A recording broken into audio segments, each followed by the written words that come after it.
ఈ రోజుల్లో చాలా మంది దైవజనులు ప్రార్థిస్తున్నప్పుడు మనుషులు కింద పడిపోతున్నారు.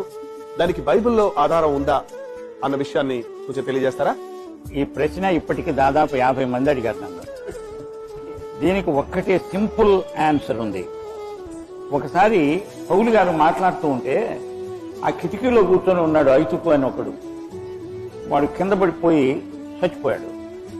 అప్పుడు పౌలు వెళ్ళి అతన్ని లేపాడు. అంటే అతడు పడిపోతే పౌలు లేపాడు, కానీ పడగొట్టి లేపలేదు కదా. ఎవడన్నా పడిపోతే వాడిని లేవనెత్తాడు. దురాత్మ పట్టిన వాడు కింద పడతాడు, కానీ మామూలు విశ్వాసి ఎందుకు కింద పడతాడు? ఇప్పుడు ఏంటంటే అతన్ని కింద పడగొట్టి లేపడము అనే ఉద్యమం కొంతకాలం కిందట ఆరంభమైంది. అది ఏంటంటే పడగొడితే నాలో దేవుని శక్తి ఉన్నది అని. పడగొట్టడంలో లేదు దేవుని శక్తి, పడిపోయిన వాడిని లేపడంలో ఉన్నది దేవుని శక్తి. ఒకవేళ నీవు పడిపోతే నేను వచ్చి లే అని లేపుతా. పేతురత్త జ్వరంతో పడి ఉన్నది, అవునా? అంతేగాని యేసు ప్రభు వచ్చి ఓ పేతురత్త నీవు పడిపోమ్ము అని పడిపోయిన తర్వాత లెమ్ము అని అనలా. అంచేత ఆమె అప్పటికే పడిపోయింది.